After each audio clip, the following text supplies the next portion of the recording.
அனைவருக்கும் வணக்கம். புத்தாண்டு நட்சத்திர பலன்கள் 2026 வர இருக்கிற இந்த 2026ஆம் வருடம் நம்மளுடைய நட்சத்திரங்களுக்கு எந்த மாதிரியான சிறப்பு பலன்களை தரப்போகுது அப்படிங்கறத இந்த பதிவுல நம்ம டீட்டெயிலா கிளியரா பார்க்கலாம். இந்த பதிவை ஒரு 7 செக்மெண்டா நான் பிரிச்சிருக்கேன். அதாவது நம்மளுடைய குடும்ப வாழ்க்கை இந்த 2026ஆம் வருடத்துல எப்படி இருக்க போகுது, நம்மளுடைய தொழில் உத்தியோக வாழ்க்கை இந்த 2026ஆம் வருடத்துல எப்படி இருக்க போகுது, அதே போல பொருளாதாரம், கடன் சார்ந்த விஷயம், காதல் உறவு, திருமண முயற்சி, திருமண வாழ்க்கை, குழந்தை பாக்கியம், பிள்ளைகள் சம்பந்தப்பட்ட விஷயம், மாணவிகள் சார்ந்த விஷயம், நம்மளுடைய தேக ஆரோக்கியம் சம்பந்தப்பட்ட விஷயம், இப்படி A to Z எல்லாத்தையும் இந்த பதிவுல நான் கிளாரிட்டியா உங்களுக்கு எக்ஸ்பிளைன் பண்ணிருக்கேன். மேலும் இந்த 7 செக்மெண்ட்டுக்குமான டைம் லைனும் நான் டிஸ்கிரிப்ஷன்ல கொடுத்திருக்கேன். சோ இந்த முழு பதிவையும் பார்க்க டைம் இல்லாதவங்க ஸ்பெசிபிக்கா உங்களுக்கு எந்த பகுதியை பார்க்கணுமோ அதை மட்டும் நீங்க கிளிக் பண்ணி பார்த்துக்கலாம். அதுக்கான டைம் லைன் நான் டிஸ்கிரிப்ஷன்ல கொடுக்குறேன். மேலும் ஃபர்ஸ்ட் கமெண்ட்லயும் நான் பின் பண்ணி வைக்கிறேன். அதே போல இந்த பதிவோட எண்ட்ல இந்த 2026ஆம் வருடத்துல நம்ம எந்த தெய்வத்தை வணங்குறது சிறப்பு, அதே போல எந்த மாதிரியான பரிகாரங்கள் செய்யறது இந்த வருடத்துல நமக்கு மேலும் அதிக நற்பலன்களை கூட்டி நமக்கு கொடுக்கும் அப்படிங்கிற ஒரு கிளாரிட்டியும் இந்த பதிவோட கடைசியில நான் கொடுத்திருக்கேன். சோ அதுவும் கண்டிப்பா உங்களுக்கு யூஸ்ஃபுல்லா இருக்கும். ஓவராலா இந்த பதிவை முழுமையா பாருங்க. இந்த 2026 நம்மளுடைய ராசி மற்றும் நம்மளுடைய நட்சத்திரங்களுக்கு எந்த மாதிரியான வேவ்லென்த்ல போக போகுது அப்படிங்கிற ஒரு கம்ப்ளீட்டான ஒரு கைடு, கம்ப்ளீட்டான ஒரு கிளாரிட்டி உங்களுக்கு கிடைக்கும். மேலும் பதிவை ஸ்டார்ட் பண்றதுக்கு முன்னாடி நம்ம சேனலை நீங்க இன்னும் சப்ஸ்கிரைப் பண்ணாம இருக்கீங்கன்னா மறக்காம சப்ஸ்கிரைப் பண்ணிக்கோங்க. அப்படியே பக்கத்துல இருக்க பெல் சிம்பிளை கிளிக் பண்ணி வச்சுக்கோங்க. அப்பதான் நாங்க போடுற இது போல யூஸ்ஃபுல்லான வீடியோக்கள் உங்களுக்கு உடனுக்குடனே நோட்டிபிகேஷனாக கிடைக்கும். இப்போது விருச்சிக ராசி விசாகம் நட்சத்திரக்காரர்களுக்கு இந்த புத்தாண்டு 2026ஆம் வருடம் எப்படி இருக்க போகுது அப்படிங்கறத இப்ப நம்ம டீடெயிலா கிளியரா பார்க்கலாம்.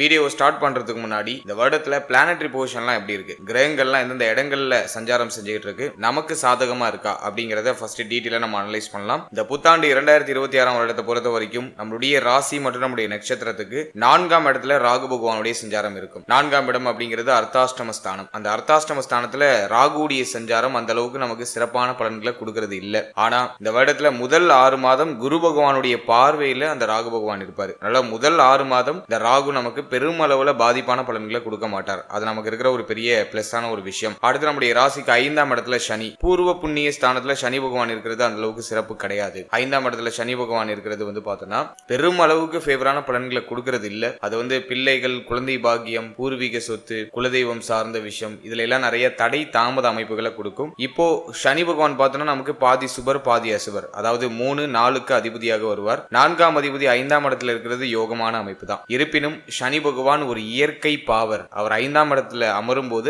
5ஆம் இடம் சார்ந்த ஆதிபத்தியங்களை கெடுப்பார். அதை நான் உங்களுக்கு அடுத்தடுத்த டீட்டெயிலா எக்ஸ்பிளைன் பண்றேன். அடுத்ததாக குரு பகவான் நம்மளுடைய ராசி மற்றும் நம்முடைய நட்சத்திரத்துக்கு 8ஆம் இடமாகிய அஷ்டமஸ்தானத்துல டிராவல் ஆகிறாரு. குரு நமக்கு முழு சுப கிரகம், அதாவது 2, 5க்கு ஆதிபத்தியம் பெற்ற யோக கிரகமாக இந்த குரு பகவான் நமக்கு வருவார். அவர் இயற்கை சுபர். அது மட்டும் இல்லாம நம்முடைய ராசி நட்சத்திரப்படி அவர் முழு சுபரா வந்துருவார். எனவே அந்த குரு பகவான் மிக முக்கியமான மறைவு ஸ்தானமாகிய 8ல போய் அமர்றது குற்றம். முதல் 6 மாதம் குரு பலம் நமக்கு டோட்டலா இல்ல அப்படின்னு நம்ம எடுத்துக்கலாம். ஆனா ஜூன் 1ஆம் தேதி குரு பயிற்சி. இந்த வருடத்துல மிக முக்கியமான பயிற்சியில குரு பயிற்சியும் ஒண்ணு. இந்த வருடத்துல ஒரு விசேஷமான அமைப்பு இருக்கு. அது என்ன அப்படின்னாக்கா, குரு பகவான் 11 வருடம் கழித்து இந்த வருடத்துல, அதாவது இந்த 2026ஆம் வருடத்துல குரு கடக ராசியில உச்சமாக போறாரு. அது இந்த வருடத்துல மிகப்பெரிய எதிர்பார்ப்புகளை ஏற்படுத்தியிருக்கு. அது மற்ற ராசிகளை காட்டிலும் நம்மளுடைய ராசி, நம்மளுடைய நட்சத்திரத்துக்கு அதீதமான நற்பலன்களை கொடுக்கும். ஏன்னா குரு பகவான் 5க்கு 5ஆம் இடமாகிய 9வது ஸ்தானத்துல, பாகிய ஸ்தானத்துல உச்சமாக போறார். அது நம்மளுடைய ராசி, நம்மளுடைய நட்சத்திரத்துக்கு கண்டிப்பா மிகப்பெரிய மேன்மையை கொடுக்கும். எனவே முதல் 6 மாதம் குரு பலம் நமக்கு டோட்டலா இல்ல. ஆனா ஜூன் 1ல இருந்து குருவுடைய பலம் நமக்கு முழுமையா கிடைக்குது. அதுவும் குரு முழுமையான ஸ்தான பலத்தை அடைந்து உச்ச நிலையில நமக்கு சாதகமான பலன்களை கொடுக்க தயாராக போறாரு. எனவே இந்த வருடத்தை பொறுத்த வரைக்கும் ஜூன் 1க்கு பிறகு குரு பலம் நமக்கு திரும்ப கிடைக்குது. அடுத்ததாக நம்முடைய ராசி மற்றும் நம்முடைய நட்சத்திரத்துக்கு 10ஆம் இடத்துல கேது. 10ல ஒரு பாவியாவது இருக்கணும் அப்படின்னு சொல்லியிருக்காங்க. அதன் அடிப்படையில கேது 10ஆம் இடத்துல இருக்கிறது ஒரு வகையில சிறப்பு தான். இருந்தாலும் தொழில் உத்தியோக ரீதியா சில சுமை அமைப்புகளை கேது பகவான் கொடுப்பார். ஏன்னா கேது எந்த சுபகிரகத்துடைய பார்வையிலையும் இல்லாம தனிக்காட்டு ராஜாவா டிராவல் ஆயிட்டு இருக்காரு. அதுவும் பகை வீட்டுல இருக்காரு. எனவே இந்த வருடத்தை பொறுத்த வரைக்கும் கேது பலமும் நமக்கு கொஞ்சம் குறைவா தான் இருக்கு. இருந்தாலும் இந்த வருடத்துல சூரியனோட வீட்டுல இருக்கிறதுனால நிறைய மேன்மையும் செய்வார். ஏன்னா கேது ராகு எந்த இடத்துல அமர்ந்திருக்காங்களோ அந்த இடத்தை அதிபதி போல செயல்படுவாங்க. அதன் அடிப்படையில சூரியனோட வீட்டுல கேது அமர்ந்திருந்து பகை வீட்டுல இருந்தாலும், கேதுவுக்கும் சூரியனுக்கும் சுத்தமா ஆகாது, பகை வீட்டுல இருந்தாலுமே கேது சூரியனை போல செயல்படுவார் அப்படின்னு நம்ம எடுத்துட்டோம்னாக்கா சில சிரமங்களுக்கு பிறகு நமக்கு ஒரு நல்ல மேன்மையை கொடுப்பாரு. அதே போல இந்த வருடத்துல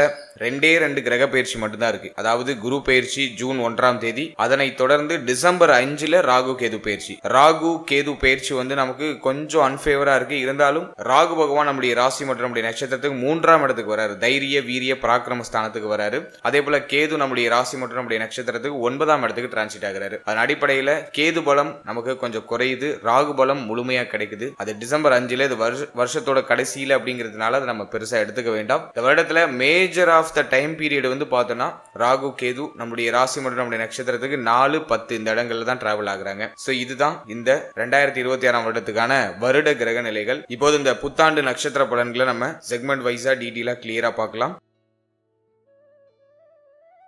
முதலாவதா குடும்ப வாழ்க்கை இந்த வருடத்துல எப்படி இருக்க போகுது அப்படின்னு நம்ம அனலைஸ் பண்ணும்போது, ஃபேமிலி லைஃப் நம்ம பார்த்தோம்னாக்கா இந்த வருடத்துல 2ஆம் அதிபதியாகிய குரு பகவான் நம்முடைய ராசி மற்றும் நம்முடைய நட்சத்திரத்துக்கு 8ஆம் இடத்துல அமர்ந்து குருவுடைய பார்வை 2ஆம் இடத்துல இருக்கும். 2ஆம் அதிபதி 8க்கு போறது அந்த அளவுக்கு சிறப்பு இல்ல. ஃபேமிலியில ஒரு மாதிரி சுமை அமைப்பு இருக்கும், குடும்பம் சார்ந்த வகையில நிறைய கவலை வருத்தங்கள், ஃபேமிலி ரீதியா நிறைய ஏக்க அமைப்பு, குடும்பத்தை விட்டு பிரிஞ்சு இருக்க வேண்டிய சூழ்நிலை, இப்படி ஏதாச்சும் ஒரு வகையில ஃபேமிலி ரீதியா சில வருத்த அமைப்புகளையும் ஏக்க அமைப்புகளையும் இந்த அஷ்டமத்துல இருக்கக்கூடிய குரு பகவான் நமக்கு கொடுப்பாரு. அது முதல் 6 மாதம் மட்டும் நமக்கு கொஞ்சம் அன்ஃபேவரா இருக்கு. முதல் 6 மாதம், அதாவது ஜனவரியில இருந்து ஜூன் 1ஆம் தேதி வரைக்கும் குரு நம்முடைய ராசி மற்றும் நம்முடைய நட்சத்திரத்துக்கு 8ஆம் இடத்துல இருக்கிறதுனால சில சுமை அமைப்புகளையும் சில வருத்த அமைப்புகளையும் நம்முடைய மன ரீதியா கொடுப்பாரு. மோஸ்ட்லி நிறைய பேர் வந்து பார்த்தோம்னா ஃபேமிலியை விட்டு பிரிஞ்சிருப்பாங்க. தொழில் ரீதியாகவோ உத்தியோக ரீதியாகவோ அல்லது கல்வி சார்ந்த விஷயங்கள் ரீதியாகவோ குடும்பத்தை விட்டு பிரிந்திருக்க வேண்டிய சூழ்நிலை இந்த வருடத்துல முதல் 6 மாதத்துல இருக்கும். குரு பயிற்சிக்கு பிறகு, அதாவது குரு வந்து எப்போ அஷ்டமத்துக்கு வந்தாரோ அப்போவே வந்து நிறைய பேர் வந்து ஃபேமிலி விட்டு பிரிந்து தொழில் ரீதியாகவோ உத்தியோக ரீதியாகவோ அல்லது கல்வி சார்ந்த விஷயங்கள் ரீதியாகவோ பயணத்தை மேற்கொண்டிருப்பாங்க. இப்போ இந்த வருடத்தை பொறுத்த வரைக்கும் முதல் 6 மாதம் ஃபேமிலி ரீதியா கொஞ்சம் டஃபா இருக்கும். ஆனாலும் குரு பார்வை நமக்கு 2ஆம் இடத்துல இருக்கிறதுனால எல்லாத்தையும் சமாளிப்பீங்க. எல்லாத்தையும் சமாளிக்கக்கூடிய ஒரு கேப்பபிலிட்டி உங்களுக்கு டிஃபால்ட்டா கிரியேட் ஆயிடும். அதன் வகையில அது நமக்கு ஃபேவர் தான். ஆனா ஜூன் 1ஆம் தேதிக்கு பிறகு, குரு பயிற்சிக்கு பிறகு குடும்பம் சார்ந்த வகையில் இருந்த பிரச்சனைகள் எல்லாம் சரியாயிடும். குடும்பத்துல அற்புதமான மேன்மை நிகழ ஆரம்பிக்கும். குடும்பம் சார்ந்த வகையில வசதி வாய்ப்புகள், குடும்பத்துக்கு தேவையான விஷயங்களை நிறைவேற்றுறது, இப்படி A to Z எல்லாமே அட்டகாசமா இருக்க போகுது. சனியுடைய பார்வை நமக்கு 2ஆம் இடத்துல இருந்தாலுமே குரு பார்வை சனி பகவான் மேல இருக்கும். எனவே சனி பார்வை 2ஆம் இடத்தை பெருசா பங்கப்படுத்திடாது. அது மட்டும் இல்லாம குருவுடைய போஷன் அப்படிங்கிறது நமக்கு ரொம்ப ரொம்ப ஃபேவரா இருக்கு. 9ஆம் இடத்துல உச்சமாகிறாரு, 2ஆம் அதிபதி வலுக்கிற அமைப்பு. எனவே குடும்பம் சார்ந்த வகையில அற்புதமான மேன்மை இருக்கும். ஃபேமிலி ரீதியா இருந்த கஷ்டங்கள், கவலைகள், குழப்பங்கள் எல்லாமே சரியாகும். வீடு கட்டக்கூடிய யோகம் நிறைய பேருக்கு உண்டாகும். புதுசா வீடு கட்ட ஸ்டார்ட் பண்றது, கட்டின வீட்டை பூர்த்தி செஞ்சு கிரக பிரவேசம் பண்றது, அதே போல புதுசா வீடு வாங்கக்கூடிய யோகம், ஒரு சிலருக்கு வீடு மாற்றம், இடமாற்றம் ஏற்படக்கூடிய ஒரு அற்புதமான வாய்ப்பு. ஏதாச்சும் ஒரு வாடகை வீட்டுல இருக்கீங்க, அந்த இடத்துல உங்களுக்கு கொஞ்சம் அன்கம்ஃபர்டபுளா இருக்குன்னா உங்களுக்கு கம்ஃபர்டபுளான இடத்துக்கு இப்ப சேஞ்ச் ஆவீங்க. சோ அதுக்கு இந்த நேரம் வந்து ரொம்ப ஃபேவரா இருக்கு. சொந்தமாக வீடு கட்ட வேண்டும் அப்படிங்கிற எண்ணம் இந்த வருடத்துல நிறைய பேருக்கு வரும். அதே மாதிரி குடும்பத்துல நிறைய சுப நிகழ்வு, சுப மாற்றங்கள் இதெல்லாம் சிறப்பா நடக்கும். லாஸ்ட் இயர் நம்ம பார்த்தோம்னாக்கா, அதாவது இந்த 2025ஆம் வருடத்துல பார்த்தோம்னா நிறைய அசுப நிகழ்வுகள் குடும்பத்துல நடந்துக்கிறதுக்கான வாய்ப்புகள் உண்டு. வருத்தகரமான நிகழ்வுகள் அதிகமா நடந்திருக்கலாம். ஆனா இந்த 2026ஆம் வருடம் நிறைய சுப நிகழ்வுகளும் சுப மாற்றங்களும் நிகழக்கூடிய ஒரு வருடமா இருக்கும். அதே மாதிரி குடும்பம் சார்ந்த வகையில ஏதாச்சும் மாற்றம் பண்ணணும்னு நினைக்கிறீங்கன்னா அதுல சுபத்துவமான மாற்றங்கள் எல்லாமே இந்த நேரத்துல பண்ணலாம். ஏதாச்சும் ஒரு ஐடியாலஜி வச்சிருக்கீங்க அப்படின்னாக்கா அதை எக்ஸிக்யூட் பண்ணலாம். சோ அதுக்கு ஒரு ஃபேவரா இருக்கு. பேச்சால ஆதாயம் உண்டாகும். ஜூன் 1க்கு பிறகு பேச்சில இருந்த தடுமாற்றங்கள் எல்லாமே சரியாக ஆரம்பிக்கும். பேச்சால ஆதாயம் உண்டாக ஆரம்பிக்கும். குறிப்பா குடும்பத்தில இருந்து வந்த அதிகப்படியான வாக்குவாதங்கள்லாம் குறைய ஆரம்பிக்கும். ஃபேமிலி மெம்பர்ஸ்லாம் இப்போ உங்களுக்கு நல்லா சப்போர்ட் பண்ணுவாங்க. ஜூன் 1க்கு பிறகு இந்த மாற்றம் நிகழ ஆரம்பிக்கும். குடும்பத்தில் இருந்த சுமை அமைப்புகள் குறைந்து குடும்ப உறுப்பினர்கள்லாம் உங்களுக்கு ஒத்துழைப்பு கொடுப்பாங்க. ஃபேமிலி மெம்பர்ஸோட ஏற்பட்ட கருத்து போராட்டம், பிரச்சனைகள், குழப்பங்கள் எல்லாமே சரியாகும். ஓவராலா இந்த 2026ஆம் வருடத்தை பொறுத்த வரைக்கும் ஜூன் 1ஆம் தேதிக்கு பிறகு குடும்பம் சார்ந்த வகையில அற்புதமான மேன்மை நிச்சயமாக நிகழும்.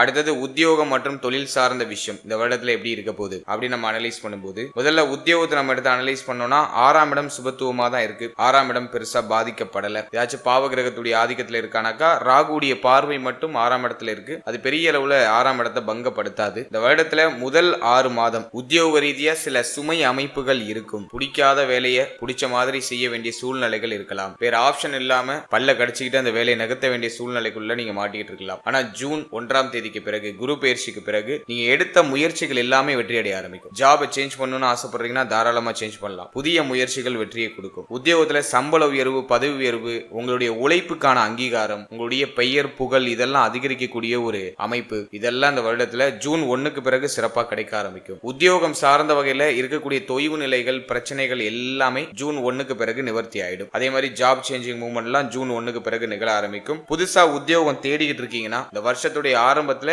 கொஞ்சம் அன்கம்ஃபர்டபுளான ஒரு உத்தியோகம் கிடைக்கும். ஆனா ஜூன் 1க்கு பிறகு நீங்க எதிர்பார்த்த அந்த ஒரு போர்ஷனுக்கு போயிடுவீங்க. உங்க மைண்ட்ல ஒரு போர்ஷன் இருக்கும், இந்த இடத்துக்கு நம்ம போயிட்டா நமக்கு சிறப்பா இருக்கும் அப்படின்னு நீங்க ஒரு ஐடியாலஜி பண்ணுவீங்க. அந்த இடத்துக்கு ஜூன் 1க்கு பிறகு நீங்க மாறிடுவீங்க. ஸ்டார்டிங்ல கொஞ்சம் உங்களுக்கு பிடிக்காத ஒரு உத்தியோகம் கிடைக்கும். அதை கொஞ்சம் அப்படி நீங்க உடைய அனுபவத்தை பெருக்கிக் கொள்வதற்கு அதை நீங்க யூஸ் பண்ணிக்கிறது சிறப்பு. ஜூன் 1க்கு பிறகு நீங்க யோசிக்கக்கூடிய விஷயங்களை எக்ஸிக்யூட் பண்ணி அதுல நீங்க நல்ல சக்சஸ் ரேட்டை நீங்க அனுபவிக்க முடியும்.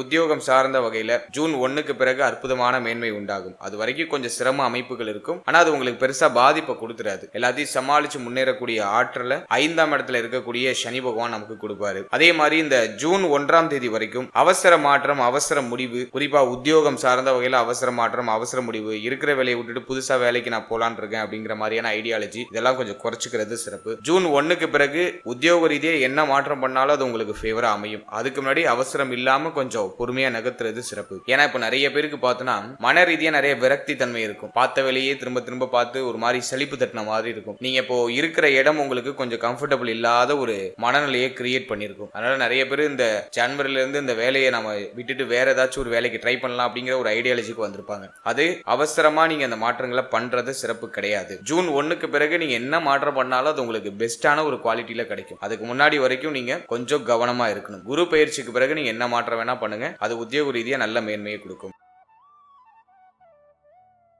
அடுத்தது தொழில் சார்ந்த விஷயங்களை நம்ம அனலைஸ் பண்ணி பார்க்கும்போது 10ஆம் இடத்துல கேது. 2025லயே நிறைய பேருக்கு தொழில் ரீதியா நிறைய ஏற்றத்தாழ்வுகள் உருவாயிருக்கும். அந்த அளவுக்கு பெட்டரா போனுச்சுன்னு சொல்ல முடியல. தொழில் ரீதியா நிறைய கஷ்ட அமைப்பு, இன்வெஸ்ட் பண்ணி ஒரு விஷயத்துல லாக் ஆயிட்டேன் சார் அப்படிங்கிறவங்களா அந்த 2025ல நிறைய பேர் இருந்திருப்பாங்க. நிறைய பிசினஸ் நினைச்ச மாதிரி போல, பட் அது நமக்கு பெருசா பாதிப்பையும் கொடுக்கல. ஏதோ போனுச்சு சார் அப்படிங்கிற மாதிரியான ஒரு சிச்சுவேஷன்ல நகர்ந்துச்சு. இந்த வருடத்தை பொறுத்த வரைக்கும் தொழில் ரீதியா இன்வெஸ்ட் பண்றதுக்கு ஃபேவரா இல்ல. புதுசா நீங்க ஏதாச்சும் பிளான் பண்றீங்க, புதுசா ஒரு தொழில் பண்ணலாம் நீங்க ஒரு ஐடியாலஜி பண்றீங்க, அதுல புதுசா ஒரு இன்வெஸ்ட்மெண்ட் பண்ணலாம்னு நீங்க ஒரு ஐடியா பண்றீங்க அப்படின்னா அதுக்கு இது ஃபேவரா இல்ல. அதிகமான இன்வெஸ்ட்மெண்ட் எதுலயுமே பண்ணிடக்கூடாது, கொஞ்சம் கேர்ஃபுல்லா இருக்கணும். குறிப்பா ஜூன் 1ஆம் தேதி வரைக்கும் குரு பயிற்சி வரைக்கும் அவசரம் இல்லாம இருக்கிறது சிறப்பு. அதே மாதிரி ஆல்ரெடி பார்த்துட்டு இருக்க தொழில சேஞ்ச் பண்றேன்னு சேஞ்ச் பண்ண வேண்டாம், ஆல்ரெடி இருக்கிறத நகர்த்துங்க. ஜூன் 1க்கு பிறகு அனைத்து சூழ்நிலையிலும் சரி செய்யப்படும். தொழில இருந்த தொய்வு நிலை எல்லாமே சரியாயிடும். தொழில் ரீதியா இருக்கக்கூடிய சிரம அமைப்புகள் எல்லாமே சரியாயிடும். நல்ல ப்ராஃபிட் கிடைக்கும். ஆல்ரெடி நீங்க ஒரு பிசினஸ் பண்ணிட்டு இருக்கீங்க அப்படின்னாக்கா ஜூன் 1க்கு பிறகு நல்ல ஏற்றம் உண்டாகும். இருந்தாலும் 10ல இருக்கிற கேது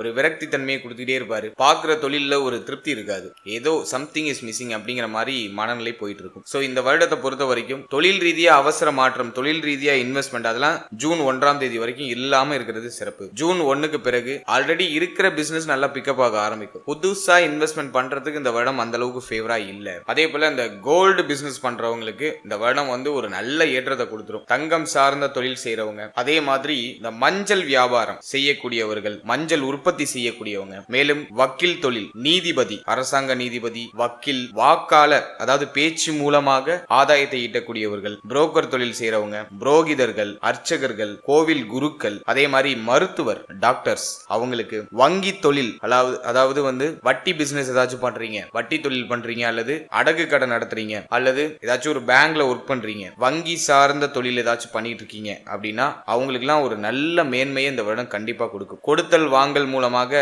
அற்புதமான ஆதாயங்கள் அப்படிங்கிறது உண்டாக ஆரம்பிக்கும். வெளியில நீங்க கொடுத்த பணம் எல்லாம் ஜூன் 1க்கு பிறகு திரும்ப உங்களுக்கு கிடைக்க ஆரம்பிக்கும். வெளியில கொடுத்த கடன் எல்லாம் உங்க கைக்கு திரும்ப கிடைக்க ஆரம்பிக்கும். அதே போல இந்த பல சரக்கு கடை அப்படின்னு சொல்லக்கூடிய பழக்கடைகள், பல விதமான பொருட்களை வச்சு வியாபாரம் செய்யக்கூடியவங்க, ஜவுளி துறையில இருக்கிறவங்க, ஜவுளி கடையில இருக்கிறவங்க, ஜவுளி கடை சார்ந்த தொழில் செய்யறவங்க, மதம் சார்ந்த மத பிரசங்கம் சார்ந்த தொழில் செய்யறவங்க, குருவாக அமர்ந்து போதிக்கக்கூடிய தொழில் அல்லது உத்தியோகம், அதாவது டீச்சிங் ஃபீல்டு, 2ஆம் அதிபதி 9ல வந்து உச்சமாகிறாரு. எனவே டீச்சிங் ஃபீல்டில் இருக்கிறவங்களாம் நல்ல ஏற்றம் இருக்கும். நிறைய பேருக்கு வந்து பார்த்தோன்னா இந்த நேரத்தில் நல்ல ப்ரொமோஷன் கிடைக்கும். நீண்ட தூர பயணங்களை மேற்கொள்ளக்கூடிய சூழ்நிலைகள் உண்டாகும். இடமாற்றம் அப்படிங்கிறது இந்த டீச்சிங் ஃபீல்டில் இருக்கிறவங்களுக்கு உருவாகலாம். அதே மாதிரி ஒரு கம்பெனியில் நீங்க ஒரு தலைமை நிர்வாகியா இருக்கீங்கன்னா உங்களுக்கு ஒரு நல்ல ஏற்றம் உண்டு, நல்ல வளர்ச்சி உண்டு. அதே போல ஆன்மீகம் சம்பந்தப்பட்ட துறை, சீட்டு கம்பெனி நடத்துறது, எல்ஐசி சம்பந்தமான விஷயம், தர்ம ஸ்தாபனம் சம்பந்தப்பட்ட விஷயம், சோ இவங்க எல்லாருக்கும் இந்த வருடம் மிக சிறப்பாக இருக்க போகுது. இது தொழிலா பண்ணாலும் சரி, அந்த இடத்துல நீங்க உத்தியோகம் பார்த்தாலும் சரி, இப்ப நான் சொன்ன விஷயங்கள் எல்லாம் வந்து ஒரு அற்புதமான மேன்மையை நோக்கி பயணிக்க போகுது. இந்த வருடத்துல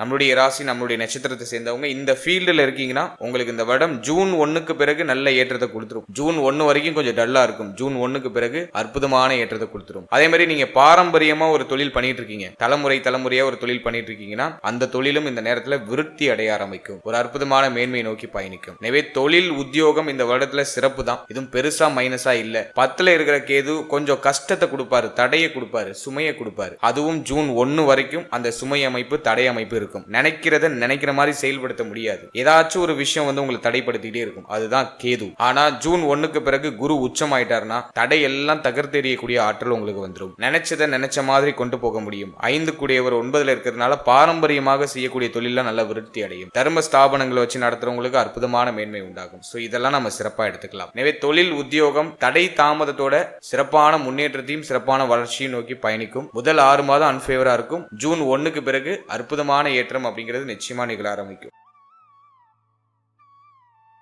அடுத்ததாக பொருளாதாரம் மற்றும் கடன் சார்ந்த விஷயம் இந்த வருடத்துல எப்படி இருக்க போகுது அப்படின்னு நம்ம அனலைஸ் பண்ணும்போது, பொருளாதாரத்தை பொறுத்த வரைக்கும் முதல் 6 மாதம் கொஞ்சம் சிரமமா இருக்கும். கைக்கு வரது அப்படியே கரைஞ்சிட்டே இருக்க மாதிரி ஃபீல் ஆகும். இருந்தாலும் தனவரவு கணிசமாக இருக்கும். தேவைகள் எல்லாம் நிறைவேறும். முதல் 6 மாதத்துல பொருளாதார ரீதியா கடுமையான பிரச்சனையோ போராட்டமோ எதையும் நீங்க சந்திக்க மாட்டீங்க. இந்த வருடத்துடைய ஆரம்பத்திலிருந்தே பொருளாதாரம் கணிசமா இருக்கும். பொருளாதார ரீதியா நல்ல மேன்மை அப்படிங்கிறது குரு பயிற்சிக்கு பிறகு நிகழ ஆரம்பிக்கும். குரு பயிற்சிக்கு பிறகு பொருளாதார ரீதியா நல்ல ஏற்றம் உண்டாகும். சம்பள உயர்வு, பதவி உயர்வு, பதவி மாற்றம் இதெல்லாம் வந்து குரு பயிற்சிக்கு பிறகு உங்களுக்கு கிடைக்கும். சனியுடைய பார்வை 7ஆம் இடத்துல இருக்கிறதுனாலையும், சனியுடைய பார்வை அப்படிங்கிறது லாபஸ்தானத்தில் இருக்கிறதுனாலையும் உழைக்கிற உழைப்புக்கான அங்கீகாரம் கிடைக்காது. அது முதல் 6 மாதத்துல இந்த ட்ரபிள் இருக்கும். நிறைய எஃபோர்ட் போடுவீங்க, உங்களுடைய தகுதி எங்கேயோ இருக்கும், ஆனா உங்களுக்கு கிடைக்கிற சம்பளம் ரொம்ப குறைவா இருக்கும். உழைக்கிற உழைப்புக்கான ஊதியம் கிடைக்காது. ஆனா குரு பயிற்சிக்கு பிறகு இதெல்லாம் அப்படியே தலைகீழா மாறும். நல்ல சம்பளம் கிடைக்கும், நல்ல தனவரவு இருக்கும். ஏன்னா 2 கூடியவர் 9ல பேச்சால ஆதாயம் உண்டாகும். உங்களுக்கு தேவையானதை பேசியே சாதித்துக் கொள்வீங்க. இப்ப போய் உங்க முதலாளி கிட்ட தைரியமா கேட்பீங்க, கொஞ்சம் சம்பளத்தை உயர்த்தி கொடுங்க,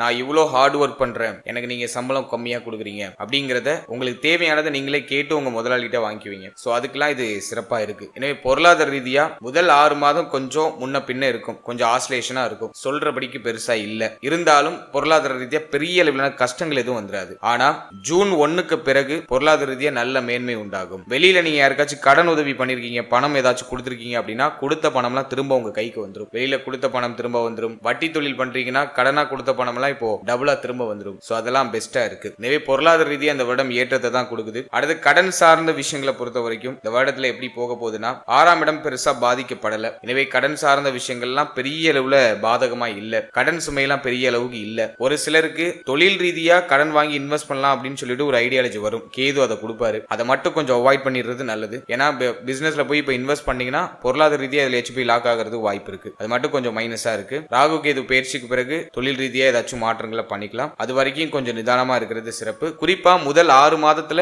அதிகமான இன்வெஸ்ட்மெண்ட் எதுவும் பண்ணிடாதீங்க. குரு பயிற்சிக்கு பிறகு கூட ஏதாச்சும் இன்வெஸ்ட்மெண்ட் பத்தி யோசிக்கலாம். சப்ஜெக்ட் உங்களுடைய ஜனனகால ஜாதகத்துல நல்ல யோக தசை நடந்துச்சுன்னா பிரச்சனை இல்லை. அவயோக தசை நடந்துச்சுன்னா கொஞ்சம் கேர்ஃபுல்லா டிராவல் பண்ண வேண்டியது அவசியம். அடுத்தது நம்ம பாக்குறது கடன் சார்ந்த விஷயங்களை பொறுத்த வரைக்கும் இந்த வருடத்துல பெருசா எதுலயும் ட்ரபிள் இல்ல. கடன் அனைத்தையும் சரி செய்றீங்க. கடன் ஏதாச்சும் வாங்கியிருந்தாலும் அதை இப்போ கட்டி முடிச்சிடலாம். ஜூன் 1க்கு பிறகு கடன் பிரச்சனையிலிருந்து நிவர்த்தி கிடைச்சிடும். கடன் பிரச்சனையிலிருந்து வெளில வருவீங்க. சொல்ல போனா பெரிய அளவுல கடன் சுமை எதுவும் மேக்ஸிமம் நிறைய பேருக்கு இருக்காது. அப்படியே இருந்தாலும் அதுல இருந்து மெல்ல வரதுக்கான வாய்ப்புகள் எல்லாம் சிறப்பான முறையில் கிடைச்சிடும். சோ அதை நம்ம பெஸ்டாவே எடுத்துக்கலாம். வெளியில கொடுத்த பணமும் இந்த வருடத்துல திரும்ப உங்க கைக்கு கிடைச்சிடும். கொடுத்தல் வாங்கல் எல்லாமே சிறப்பு, எதுவும் மைனஸா இல்ல. ஜூன் 1க்கு பிறகு கொடுத்தல் வாங்கல் சார்ந்த விஷயங்கள்ல ஒரு தன்னிறைவு அடையக்கூடிய ஆற்றல் அப்படிங்கிறது இந்த வருடத்துல நிச்சயமா கிரியேட் ஆயிடும். எனவே பொருளாதாரம் கடன் சார்ந்த விஷயம் எதுவும் மைனஸா இல்ல. நமக்கு ஏற்றத்தை தரக்கூடிய ஒரு வருடமா தான் இருக்கு. அடுத்தது காதல் உறவு, திருமண முயற்சி, திருமண வாழ்க்கை. ஸோ இதெல்லாம் நம்ம அனலைஸ் பண்ணி பார்க்கும்போது முதல்ல காதல் உறவு எடுத்து நம்ம அனலைஸ் பண்ணோம்னாக்கா 5ல சனி பகவான். நிறைய பேருக்கு லாஸ்ட் இயர்ல காதல் வாழ்க்கை சார்ந்த வகையில நிறைய பிரச்சனை, குழப்பம், ஒரு சிலருக்கு பிரேக்கப் கூட ஆயிருக்கலாம். அந்த மாதிரி சனி பகவான் 5ல இருந்து நிறைய சோதனைகளை கொடுத்திருந்தாரு காதல் உறவு சார்ந்த வகையில. இந்த வருடத்தை பொறுத்த வரைக்கும் முதல் 6 மாதம் காதல் உறவு சார்ந்த வகையில எதுவும் பெஸ்டா இல்ல, ஃபேவரா இல்ல. நீங்க ரிலேஷன்ஷிப்ல இருக்கீங்கன்னா கொஞ்சம் பார்ட்னரா அனுசரிச்சு விட்டு கொடுத்து போக வேண்டியது அவசியம். அவசர முடிவுகள், அவசர மாற்றங்கள் காதல் உறவு சார்ந்த வகையில எதுவும் எடுக்கக்கூடாது. காதல் உறவு சார்ந்த வகையில சில குழப்ப அமைப்புகளும் பிரச்சனை அமைப்புகளும் இந்த வருடத்துல முதல் 6 மாதத்துல வெளிப்படுறது வாய்ப்பு இருக்கு. அதனால கொஞ்சம் பொறுமை, நிதானம் அப்படிங்கிறது நிச்சயமா இருக்கணும். அதே போல இந்த வருடத்தை பொறுத்த வரைக்கும் ஜூன் 1க்கு பிறகு குரு பயிற்சிக்கு பிறகு குருவுடைய பார்வை 5ஆம் இடத்துல இருக்கும். எனவே ஜூன் 1க்கு பிறகு காதல் உறவு சார்ந்த வகையில இருந்த வருத்தம், கவலை, குழப்பம் எல்லாம் தெளிவடைஞ்சிடும். பிரச்சனைகள் எல்லாம் நிவர்த்தி ஆயிடும். ஒரு தெளிவான ஒரு மைண்ட் செட் கிடைக்கும். ஒரு மைண்ட் ஒரு கிளாரிட்டி ஆகும். பிரேக்கப் ஆனவங்களா இதுல இருந்து இப்ப மீண்டு வந்துருவாங்க. மைண்ட் ரீஸ்டார்ட் ஆகும். எனவே முதல் 6 மாதம் கவனம் தேவை. ஜூன் 1க்கு பிறகு காதல் உறவு சார்ந்த வகையில் இருக்கக்கூடிய வருத்தங்கள் எல்லாமே சரியாயிடும். காதல் உறவை திருமண உறவா கன்வெர்ட் பண்ணலாமா அப்படின்னு நம்ம பார்க்கும்போது அதுல சில குழப்ப அமைப்புகள் இருக்கும். ஏன்னா சனியுடைய பார்வை 7ஆம் இடத்துல இருக்கும். எனவே காதல் உறவை திருமண உறவா கன்வெர்ட் பண்றதுல சில பிரச்சனை அமைப்புகள், குழப்ப அமைப்புகள் இருக்கும். அப்படியே நீங்க ஏதாச்சும் முயற்சி பண்றீங்கன்னா ஜூன் 1க்கு பிறகு இந்த வருடத்துல 2026ஆம் வருடத்துல ஜூன் 1க்கு பிறகு ட்ரை பண்ணீங்கன்னா குரு பலம் நமக்கு திரும்பிடும். எனவே அதுல கொஞ்சம் பாசிபிலிட்டி இருக்கு. இருந்தாலும் சனியுடைய பார்வை 7ஆம் இடத்தை கெடுக்கிறதுனால காதல் உறவு திருமண உறவா கன்வெர்ட் ஆகிறதுல சில சிரம அமைப்புகள் அப்படிங்கிறது வெளிப்படுறதுக்கான வாய்ப்புகள் அதிகபட்சமா இருக்கு. எனவே காதல் உறவு சார்ந்த வகையில இந்த வருடத்துல சற்று கவனம் தேவை. அப்படி ஏதாச்சும் குழப்ப அமைப்புகள் போனுச்சுன்னா சற்று பொறுமையா இருங்க. ஜூன் 1க்கு பிறகு எல்லாமே சரியாயிடும். நீங்க ஜஸ்ட் இந்த நேரத்துல நிதானமா பொறுமையா இருக்க வேண்டியது அவசியம். ஏன்னா குரு 8ல இருக்கிறதுனால பேசக்கூடாத வார்த்தைகளை அவசரப்பட்டு பேசிட்டு பிறகு வருத்தம் அடைகிறதுக்கு வாய்ப்பு இருக்கு. பேச்சாலதான் இப்ப பிரச்சனை வரும். எனவே இந்த நேரத்துல நம்ம பேச்சை கொஞ்சம் லிமிட் பண்ணிட்டோம்னாக்கா எல்லாமே அந்த பிரச்சனைகள் எல்லாம் நமக்கு சார்ட் அவுட் ஆயிடும். எனவே வார்த்தைகள்ல நிதானம் அப்படிங்கிறது இருக்கணும். அடுத்தது திருமண முயற்சி இந்த வருடத்துல ஒரு ஃபேவரான பலனை கொடுக்குமா அப்படின்னா இந்த வருடத்துல முதல் 6 மாதம் அந்த அளவுக்கு ஃபேவரா இல்ல. ஏன்னாக்கா குரு பலமும் இல்ல. அதே மாதிரி இந்த வருடத்துல சனி 7ஆம் இடத்தை பாக்குறாரு. திருமண முயற்சிகளை தாமதப்படுத்திட்டே இருப்பாரு. ரொம்ப நாளா நான் ட்ரை பண்ணிட்டு இருக்கேன், ஒரு சுப செய்தி கிடைக்கல அப்படிங்கிற மாதிரியான ஒரு கம்ப்ளைண்ட் லாஸ்ட் இயர் ஃபுல்லாவுமே இருந்திருக்கும். இந்த வருஷத்தை பொறுத்த வரைக்கும் ஜூன் 1க்கு பிறகு சுப செய்திகள் கிடைக்க ஆரம்பிக்கும். திருமண முயற்சி சார்ந்த வகையில சுப செய்திகள் கிடைக்க ஆரம்பிக்கும். ஏன்னா 3ஆம் இடத்தை குரு பகவான் இயக்க ஆரம்பிச்சிருவாரு. 9ல் அமர்ந்து உச்சமாகி 3ஆம் இடத்தை இயக்குவாரு. எனவே திருமண முயற்சி சார்ந்த விஷயங்கள் எல்லாமே சக்சஸ் ஆயிடும். 7ஆம் இடத்துல சனி பார்வை இருந்தாலும் குருவுடைய பார்வையில அந்த சனி பகவான் வருதுனால குரு சனி பகவானை சுபத்துவப்படுத்தி அந்த சனி பகவான் 7ஆம் இடத்தை பார்க்கிறதுனால இந்த நேரத்துல திருமண முயற்சிகள்ல சுப செய்தியை கொடுத்துருவாரு. எனவே இந்த வருடத்துல ஜூன் 1க்கு பிறகு நிறைய பேருக்கு திருமண முயற்சி சார்ந்த வகையில சுப செய்திகள் கிடைக்கும். எனவே இந்த 2026ஆம் வருடத்துல திருமண முயற்சிகளை எல்லாருமே மேற்கொள்ளலாம். அதுல ஒரு பாசிட்டிவான ரிசல்ட் ஜூன் 1க்கு பிறகு கிடைக்கும். அடுத்தது திருமண வாழ்க்கை அப்படி நம்ம அனலைஸ் பண்ணி பார்க்கும்போது 7ஆம் இடத்துல சனி பார்வை லாஸ்ட் இயர் ஃபுல்லாவுமே வாழ்க்கை துணையோட ஒரு மாதிரி போராட்ட அமைப்புகளோட போயிருக்கும். இந்த வருஷத்துல அந்த பிரச்சனைகள்லாம் சரியாகுமா அப்படின்னா தாராளமா சரியாயிடும். முதல் 6 மாதம் சற்று கவனமா இருக்கணும். வாழ்க்கை துணையுடைய உடல் ஆரோக்கியம், வாழ்க்கை துணை சார்ந்த விஷயம், வாழ்க்கை துணையோட அந்த பேச்சுவார்த்தைகள் சம்பந்தப்பட்ட விஷயம், உறவு நிலை சார்ந்த விஷயம், இதெல்லாம் சற்று கூடுதல் விழிப்புணர்வோடு இருக்கணும். ஆனா ஜூன் 1க்கு பிறகு குரு பயிற்சிக்கு பிறகு வாழ்க்கை துணையோட ஏற்பட்ட மன வருத்தங்கள் எல்லாமே சரியாக ஆரம்பிக்கும். அதுலயும் முக்கியமா வாழ்க்கை துணைக்கு உடல் ரீதியா ஏதாச்சும் பிரச்சனை இருக்கு, உடல் ஆரோக்கிய ரீதியா ஏதாச்சும் ட்ரபிள் இருக்குன்னா அதுவும் சரியாக ஆரம்பிக்கும். எனவே முதல் 6 மாதம் சற்று கவனம் தேவை. ஜூன் 1க்கு பிறகு வாழ்க்கை துணை சார்ந்த வகையில் இருந்த பிரச்சனைகள், குழப்பங்கள், வருத்தங்கள் எல்லாமே சரியாயிடும். வாழ்க்கை துணையை விட்டு பிரிஞ்சு இருக்கிறவங்க எல்லாம் இப்ப ஒண்ணு சேருவாங்க. தொழில் ரீதியாகவோ உத்தியோக ரீதியாகவோ அல்லது கடந்த காலகட்டங்கள் ஏதாச்சும் வாக்குவாதம் பண்ணிட்டு பிரிஞ்சு இருக்காங்க அப்படின்னா அவங்க எல்லாம் ஒண்ணு சேர்றதுக்கான ஒரு வாய்ப்பை இந்த வருடம் ஏற்படுத்தி கொடுக்கும். எனவே இந்த வருடத்தை பொறுத்த வரைக்கும் திருமண வாழ்க்கை சிறப்பு தான். ஏன்னா 2ஆம் இடம் சுபத்துவம் ஆகுது, 2ஆம் அதிபதி உச்சமாகிறாரு, 5ஆம் இடம் சுபத்துவம் ஆகுது, சனி பகவான குரு பகவான் பார்த்து சுபத்துவப்படுத்துறாரு. எனவே இந்த வருடத்தை பொறுத்த வரைக்கும் திருமண வாழ்க்கை ஒரு நல்ல மேன்மையையும் திருமண வாழ்க்கையில் இருந்த பிரச்சனைகள், குழப்பங்கள் எல்லாமே நிவர்த்தியையும் கொடுத்து ஒரு மகிழ்ச்சியான வாழ்க்கையை கொடுக்கக்கூடிய ஒரு வருடமாக இந்த 2026ஆம் வருடம் இருக்க போகுது.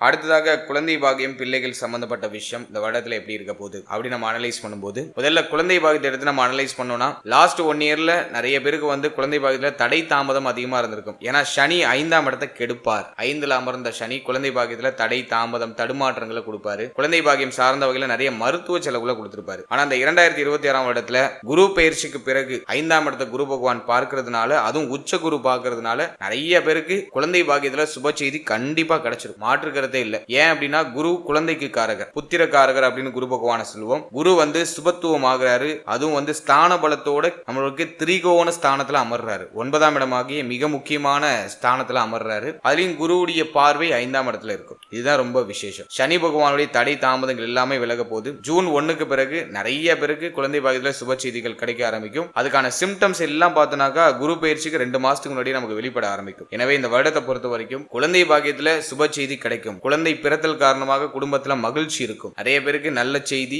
மிக விரைவாக கிடைக்கும். எனவே குழந்தை பாக்கியம் சார்ந்த முயற்சிகளை தாராளமா செய்யலாம். அல்ல சுப செய்தி கண்டிப்பா உண்டு. அடுத்தது பிள்ளைகள் சம்பந்தப்பட்ட விஷயம். அதை நம்ம அனலைஸ் பண்ணும்போது பிள்ளைகளால ஏற்பட்ட மன உளைச்சல், மன வருத்தம் எல்லாம் சரியாகும். பிள்ளைகளுக்கு ஒரு நல்ல ஏற்றத்தை தரக்கூடிய ஒரு வருடமா இருக்கும். முதல் 6 மாதம் சற்று அப் அண்ட் டவுன்ல இருக்கும். பிள்ளைகளோட கொஞ்சம் ஒத்து போகாத அமைப்பு இருக்கும். பிள்ளைகளுக்கு ஹெல்த் ரீதியாக ஏதாச்சும் ட்ரபிள் வந்துட்டு போகலாம். முதல் 6 மாதம் மற்றும் பிள்ளைகள் சார்ந்த விஷயங்கள் அனைத்திலையும் கொஞ்சம் கவனமா இருக்கணும். ஆனா ஜூன் 1க்கு பிறகு பிள்ளைகள் சார்ந்த வகையில நல்ல முன்னேற்றம் இருக்கும். பிள்ளைகளோட ஏற்பட்ட மன வருத்தங்கள்லாம் சரியாகும். பிள்ளைகளுக்கு உடல் ரீதியா என்ன பிரச்சனை இருந்தாலும் அதெல்லாம் நிவர்த்தி ஆயிடும். பிள்ளைகளுக்கு சுப விசேஷம் ஏதாச்சும் ட்ரை பண்றீங்கன்னா அது கிளிக் ஆகும். இந்த வருஷத்துல பிள்ளைகளுக்கு திருமணம் செய்யறது, பிள்ளைகளுடைய வயதுக்கு தகுந்தாற் போல அவர்களுக்கு என்ன சுபகாரியம் செய்யணுமோ அதை செய்யலாம். பிள்ளைகளுடைய எதிர்காலத்துக்கு ஏதாச்சும் இன்வெஸ்ட் பண்ணலாம். பிள்ளைகளுக்காக ஏதாச்சும் கோல்டு வாங்கலாம், தங்க அணிகலன்கள் வாங்கி வைக்கிறது. அதே போல பிள்ளைகளுடைய எதிர்காலத்துக்கு ஏதாச்சும் மாற்றங்கள் பண்றது. சோ இப்படி A to Z பிள்ளைகள் சார்ந்த வகையில இருக்கக்கூடிய அனைத்து குழப்பங்களுக்கும் ஒரு நிவர்த்தி கிடைச்சிடும். பிள்ளைகளால ஏற்பட்ட மன உளைச்சல் எல்லாம் குறைய ஆரம்பிக்கும். பிள்ளைகளுக்கு உடல் ரீதியா இருக்கக்கூடிய பாதிப்புகள் எல்லாமே சரியாகும். எனவே பிள்ளைகளால நல்ல ஏற்றம், நல்ல முன்னேற்றம் இருக்கும். இந்த 5ஆம் இடத்தை தான் பூர்வ புண்ணியஸ்தானம் சொல்லுவோம். இந்த வருடத்துல குலதெய்வத்தோட அருள் கிடைச்சிடும். அது ஒரு முக்கியமான விஷயம். குலதெய்வ வழிபாடை மேற்கொள்றதுக்கான வாய்ப்புகள் உண்டாகும். பூர்வீக சொத்துல இருக்கக்கூடிய குழப்ப அமைப்புகள், பிரச்சனை அமைப்புகள் எல்லாமே சரியாகும். புத்தி தெளிவு கிடைக்கும். சிந்தனை தெளிவாகும். புத்தியில இருக்கக்கூடிய கலக்கம், குழப்பம் எல்லாமே நிவர்த்தி ஆகும். சோ இதெல்லாம் நம்ம வந்து ஒரு பாசிட்டிவா எடுத்துக்கலாம். எனவே பிள்ளைகள், குழந்தை பாக்கியம் இதுல ஒரு பாசிட்டிவான ரிசல்ட் இந்த வருடம் நமக்கு நிச்சயமா கொடுக்கும். அடுத்தது ஸ்டூடெண்ட்ஸ், மாணவ மாணவிகளுக்கு இந்த புத்தாண்டு 2026 வருடம் எப்படி இருக்க போகுது அப்படின்னு நம்ம அனலைஸ் பண்ணும்போது 4ஆம் இடத்துல ராகு. முதல் 6 மாதம் ஸ்டூடெண்ட்ஸ் எல்லாத்தையும் சமாளிச்சு நகர்த்திடுவாங்க. இருந்தாலும் நாள்ல இருக்கிற ராகு மன ரீதியா மன உளைச்சலை கொடுக்கும். படிப்புல கொஞ்சம் சுமை அமைப்புகளை கொடுக்கும். நிறைய பேருக்கு படிக்கிறதுல இன்ட்ரெஸ்டே வராது. ஏதோ பேருக்கு படிக்கிறோம், இது எப்படியாச்சும் முடிக்கணும் அப்படிங்கிற மாதிரி கம்ப்ளீட் பண்றதுக்காக ஏதோ பல்ல கடிச்சு நகர்த்துவாங்க. படிப்புல அதிகமான இன்ட்ரெஸ்ட் இருக்காது. அது ராகு வந்து கல்வி ரீதியா சில தடை அமைப்புகளையும் குழப்ப அமைப்புகளையும் கொடுக்கும். ஆனா குருவுடைய பார்வையில் இருக்கிறதுனால என்னதான் குழப்பமானாலும், என்னதான் வந்து சோர்வானாலும் ஸ்டூடெண்ட்ஸுக்கு ஒரு நல்ல வழிகாட்டுதல் கிடைக்கும். ஸ்டூடெண்ட்ஸோட பெற்றோரோ அல்லது அவருடைய குருமார்களோ அவங்கள வந்து புஷ் பண்ணிக்கிட்டே இருப்பாங்க. யாராச்சும் அந்த ஸ்டூடெண்ட்ஸுக்கு வந்து ஒரு கைடு கொடுத்துக்கிட்டே இருப்பாங்க. அதுதான் குரு பார்வை. முதல் 6 மாதம் கல்வி சார்ந்த வகையில பெருசா தடை அமைப்போ தாமத அமைப்போ இல்ல. எல்லாத்தையும் சமாளிச்சு நகர்த்தக்கூடிய ஆற்றல் ஸ்டூடெண்ட்ஸுக்கு இருக்கும். இருந்தாலும் மன விரக்தியிலிருந்து வெளில வந்துடணும். சிந்தனை குழப்பத்திலிருந்து வெளில வந்துடணும். ஒரு விஷயத்த ரொம்ப சகிச்சுக்கிட்டு பண்ணாம இஷ்டப்பட்டு பண்ணுங்க. இஷ்டப்பட்டு படிங்க. அதுல வந்துட்டு ஒரு நல்ல ஏற்றம் உண்டாகும். அதே மாதிரி ஜூன் 1க்கு பிறகு கல்வி சார்ந்த விஷயங்கள்ல சற்று கூடுதல் விழிப்புணர்வோடு இருக்கணும். ஏன்னா வந்து குருவுடைய பார்வை 4ஆம் இடத்தை விட்டு விலகிடும். எனவே இந்த வருடத்துல ஜூன் 1க்கு பிறகு கல்வி சார்ந்த விஷயங்கள்ல சற்று அக்கறை எடுத்துக்கிறது சிறப்பு. இருந்தாலும் குரு உச்சம் ஆகுறாரு. அதனால படிப்பு சார்ந்த வகையில பெரும் அளவிலான தொய்வு அமைப்புகளை கொடுத்துட மாட்டாரு. ஆனா டைரக்ஷனை மாத்துவாரு. அதுலயும் உயர்கல்வி படிக்கிற மாணவ மாணவிகளுக்கு மிக அற்புதமா இருக்கும். 9ஆம் இடத்துல குரு போய் அமர்றதுனால வெளியூர், வெளிநாடு, வெளி மாநிலம் போய் படிக்கிறதுக்கான வாய்ப்புகள் உண்டாகும். ஏன்னா சரராசில குரு வராரு. குரு வந்து உச்சமாகிறாரு. எனவே பயணங்களை அதிகப்படுத்துவாரு. குறுகிய கால பயணம் அதிகமா இருக்கும். அதிகமான அலைச்சலை கொடுப்பாரு. இருந்தாலும் அந்த அலைச்சல் பயணங்கள் மூலமா அற்புதமான ஆதாயம் இந்த வருடத்துல நிச்சயமா உண்டாகும். எனவே கல்வி சார்ந்த விஷயங்களை பொறுத்த வரைக்கும் மேன்மை உண்டு. ஆனா ஸ்டூடெண்ட்ஸ் குழப்பத்தை தவிர்த்துக்கணும். எதையும் வந்து ரொம்ப அலட்டிக்கிட்டு பண்ணாம இஷ்டப்பட்டு பண்ணுங்க. அதே போல ஜூன் 1க்கு பிறகு கல்வி சார்ந்த விஷயங்களை கொஞ்சம் போக்கஸ்டா இருக்கிறது சிறப்பு. கவனச்சிதறலை குறைச்சிட்டு நம்ம கொஞ்சம் படிப்புல விழிப்புணர்வோடு இருக்கிறது நமக்கு ஒரு நல்ல ஸ்கோரை பெற்றுக் கொடுக்கும். நல்ல ஒரு ஏற்றத்தை பெற்றுக் கொடுக்கும். ஸ்டூடெண்ட்ஸுக்கு இந்த வருடம் ஆல்மோஸ்ட் ஃபேவரா இருக்கு. இந்த அலுப்பு தன்மை, சலிப்பு தன்மை இதை கொஞ்சம் குறைச்சிக்கிட்டா அந்த வருடம் இன்னும் பெட்டரா இருக்கும். ஃபைனலா தேக ஆரோக்கியம், உடல் ஆரோக்கியத்தை நம்ம அடுத்து அனலைஸ் பண்ணும்போது இந்த வருஷத்துல உடல் ஆரோக்கியம் பாதிக்கப்பட போகுது அப்படின்னு சொல்றதை விட மன ஆரோக்கியம் பாதிக்கப்பட போகுது அப்படின்னு தான் சொல்லணும். ஏன்னா லாஸ்ட் 1 இயராவே நம்மளுடைய ராசி, நம்மளுடைய நட்சத்திரத்துக்கு தேக ஆரோக்கியத்தை காட்டிலும் மன ஆரோக்கியம் தான் வெகுவா பாதிக்கப்பட்டிருக்கும். ரொம்ப நெருக்கமானவங்க நம்ம வீட்டு பிரிஞ்சிருப்பாங்க. நம்மளை சுத்தி இருக்கிறவங்களாம் நம்மளை காயப்படுத்திருப்பாங்க. நம்ம சொல்ல வரதை யாரும் புரிஞ்சுக்க மாட்டாங்க. யாரெல்லாம் நம்ம முக்கியம் நினைச்சோமோ அவங்களே நம்மளை எடுத்தறிஞ்சு பேசிட்டு போயிருப்பாங்க. இப்படி நிறைய ஏற்றத்தாழ்வுகளை லாஸ்ட் 1 இயரா நம்ம பார்த்துட்டு வரோம். அதனால மன ரீதியா நிறைய தாக்கம், மன ரீதியா நிறைய குழப்பம், நிறைய வருத்தம், ஏதோ இப்போ தனிமையா இருக்கிற மாதிரி ஒரு ஃபீலை கொடுத்துருக்கும். இருந்தாலும் பரவாயில்ல, எல்லாருடைய சுயரூபத்தை நான் தெரிஞ்சுக்கிட்டேன் அப்படிங்கிற ஒரு திருப்தியும் இது கொடுத்துருக்கும். ராகு நாள்ல இருந்தா மன ஆரோக்கியத்தை வெகுவா கெடுப்பாரு. சரியான தூக்கத்தை கொடுக்க மாட்டாரு, சரியான உணவு முறையை கொடுக்க மாட்டாரு, சுகம் இல்லாத அமைப்புகளை கொடுப்பாரு, நமக்கு கம்ஃபர்டபிள் இல்லாத இடத்துல தூங்க வேண்டிய சூழ்நிலை உருவாகும். இப்படிதான் இந்த 4th ஹவுஸ்ல இருக்கிற ராகு வந்து நமக்கு சில பலாபலன்களை கொடுத்திருப்பாரு. குரு பார்வையில் இருக்கிறதுனால எல்லாத்தையும் சகிச்சுக்கிட்டு நகர்த்துறீங்க, வேற ஆப்ஷன் இல்ல, நகர்த்துவோம், பாத்துக்கலாம், என்ன ஆனாலும் பாத்துக்கலாம், எல்லாம் லைஃப்ல ஒரு அனுபவம் அப்படிங்கிற மாதிரி சகிச்சுக்கிட்டு நகர்த்தக்கூடிய அந்த மனோபாவத்தை குரு பகவான் நமக்கு கொடுக்கிறாரு. எனவே இந்த வருடத்தை பொறுத்த வரைக்கும் தேக ஆரோக்கியத்துல சற்று அக்கறை எடுத்துக்கணும். உடைய தேக ஆரோக்கியத்துல கொஞ்சம் கூடுதல் விழிப்புணர்வோட இருக்கணும். டயத்துக்கு சாப்பிடுங்க, டயத்துக்கு தூங்குங்க, நல்ல ஹெல்த்தியான ஃபுட் எடுத்துக்கோங்க. 4ஆம் இடத்துல ராகு இருக்கும்போது இளைப்பு நோயை கொடுப்பாரு. நிறைய பேருக்கு வந்து பார்த்தோன்னா உடல் சோர்வு அதிகமா இருக்கும், ரொம்ப இழைச்சு போறது, நல்லா குண்டா இருந்த சார் ரொம்ப இழைச்சிட்டு சார், அதை வந்து 4th ஹவுஸ்ல இருக்கிற ராகு கொடுப்பாரு. அதே மாதிரி ஸ்கின் டிசீஸ் அப்படின்னு சொல்லக்கூடிய தோல் நோய் ஏதாச்சும் வந்து இந்த வருடத்துல கிரியேட் ஆகலாம், அதுல கொஞ்சம் நம்ம கவனமா இருக்கணும். தோல் சம்பந்தப்பட்ட வியாதிகள் ஏதாச்சும் வரது வாய்ப்பு இருக்கு, அதுல நம்ம கொஞ்சம் கூடுதல் விழிப்புணர்வோட இருக்கணும். அது மட்டும் இல்லாம 4ஆம் இடத்துல ராகு இருக்கிறதுனால நுரையீரல் சம்பந்தப்பட்ட பிரச்சனை ஏதாச்சும் வரலாம், சளி தொந்தரவு அதிகமா இருக்கிறது வாய்ப்பு இருக்கு, அதை நம்ம இந்த வருடத்துல கொஞ்சம் பராமரிச்சுக்கிறது சிறப்பு. அதே மாதிரி மேல் மார்பக பகுதிகளில் சற்று கவனமா இருக்கணும். சோ அந்த பகுதிகளில் ஏதாச்சும் வலிகளோ பிரச்சனைகளோ ஏற்படலாம். அடுத்தது இந்த இருதயம் சம்பந்தப்பட்ட பிரச்சனை இருக்கிறவங்க கொஞ்சம் கவனமா இருக்கிறது சிறப்பு. ஏன்னா 5ல சனி பகவான், எனவே இருதயம் சம்பந்தப்பட்ட பிரச்சனை உடையவர்கள் அந்த பகுதிகளில் சற்று கவனமா இருக்கணும். அடுத்ததாக நம்முடைய நேத்திரம், கண் சம்பந்தப்பட்ட விஷயங்கள்ல சற்று கவனம் தேவை. அதே போல வந்து பெண்கள் வந்து கருப்பை சம்பந்தப்பட்ட விஷயங்கள்ல கொஞ்சம் கவனமா இருக்கணும். கருப்பை சார்ந்த பிரச்சனைகள் ஏதாச்சும் வந்துட்டு போகலாம். ஆசன வாயில், அதே மாதிரி கழிவு நீக்க உறுப்புகள், மலக்குடல், இதுல ஏதாச்சும் பிரச்சனை வரலாம். இந்த பகுதிகளில் சற்று கவனமா இருக்கணும். அடுத்தது கேது பகவான் 10ஆம் இடத்துல இருக்கிறதுனால முழங்கால் வலி ஒரு சிலருக்கு வரது வாய்ப்பு இருக்கு. அதுலயும் வந்து சீனியர் சிட்டிசனா இருக்கீங்கன்னா இந்த முழங்கால் வலி கொஞ்சம் அதிகமா இருக்கிறதுக்கு வாய்ப்பு இருக்கு. மூட்டு வலி அந்த பிரச்சனையும் வரதுக்கு வாய்ப்பு இருக்கு. சோ அதுல நம்ம கொஞ்சம் கவனம் செலுத்திக்கிறது நல்லது. டிசம்பர் வரைக்குமே இந்த பிரச்சனை இருக்கும், டிசம்பர் 5 வரைக்கும் இந்த பிரச்சனை இருக்கிறதுக்கு வாய்ப்பு இருக்கு. எனவே இந்த வருடத்துல இப்ப நான் சொல்லியிருக்க பகுதிகளில் சற்று கூடுதல் கவனம் வச்சுக்கிறது சிறப்பு. மற்றபடி இந்த வருடம் வந்து தேக ஆரோக்கியத்தை வெகுவா பாதிக்குங்கிறத தாண்டி மன ஆரோக்கியத்துல நீங்க கொஞ்சம் கூடுதல் விழிப்புணர்வோட இருக்கணும். ஏன்னா லாஸ்ட் இயரே நிறைய பேருக்கு நிறைய அனுபவ பாடத்தை கொடுத்துட்டு மன ரீதியா நிறைய தாக்கம், யாரை நம்பினமோ அவங்களே நம்மள ஒரு மாதிரி வருத்தம் அடைய வச்சிருப்பாங்க. இப்படி நிறைய தாக்கத்தை லாஸ்ட் இயரே நிறைய பேருக்கு கொடுத்துட்டு இந்த வருடத்தை பொறுத்த வரைக்கும் எல்லாம் சரியாக ஆரம்பிக்கும், எல்லாத்துக்கும் ஒரு சொல்யூஷன் கிடைக்கும், நீங்க உங்களுடைய பாதையை சூஸ் பண்ணி பயணிக்க ஆரம்பிப்பீங்க. சோ அதெல்லாம் பெஸ்டா இருக்கு.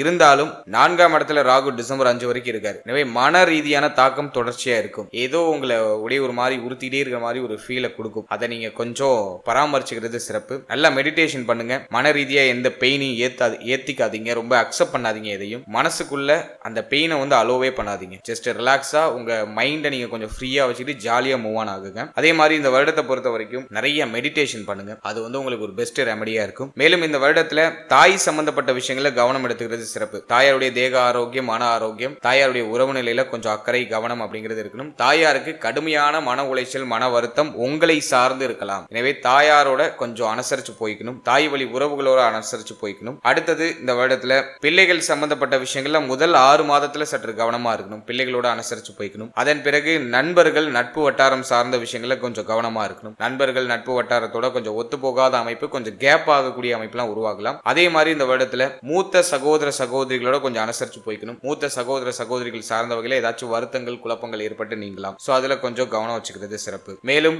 முதல் 6 மாதம் உடைய பேச்சு வார்த்தை, உடைய சொல், நீங்க கொடுக்கக்கூடிய வாக்கு, இதுல எல்லாம் கொஞ்சம் கூடுதல் விழிப்புணர்வோட இருக்கணும். சோ இதை மட்டும் இந்த வருடத்துல பராமரிச்சுக்கிட்டா இந்த வருடம் இன்னும் பெஸ்டா இருக்கும். இப்ப நான் சொல்லியிருக்கிறதுலாம் ஒரு மைனஸ் பாயிண்ட். சோ அதுல எல்லாம் நீங்க கொஞ்சம் கேர்ஃபுல்லா இருந்தீங்கன்னாக்க அந்த வருடம் பெருசா உங்களுக்கு பாதிப்பு கொடுக்காம ஒரு சுபத்துவமான ஒரு ஏற்றத்தை கொடுத்து உங்களை அடுத்த கடத்துக்கு எடுத்துட்டு போயிடும். அதே மாதிரி இந்த வருடத்துல எதுல இன்வெஸ்ட் பண்ணலாம் அப்படின்னாக்கா கோல்டுல நல்லா இன்வெஸ்ட் பண்ணலாம். தங்கம் வாங்குறதுக்கு இந்த வருடம் ரொம்ப ஃபேவரா இருக்கு. ஏன்னா குரு 9ல வந்து உச்சமாகிறாரு. எனவே கோல்டு வாங்கலாம். நிறைய பணம் ஏதாச்சும் உங்களுக்கு அதிகமா வருதுன்னா கோல்டுல இன்வெஸ்ட் பண்ணிடுங்க. தங்க அணிகலன்கள் வாங்கலாம், அடகுல இருக்க தங்க அணிகலன்களை மீட் எடுக்கலாம். சோ அதுக்கெல்லாம் இது ஃபேவரா இருக்கு.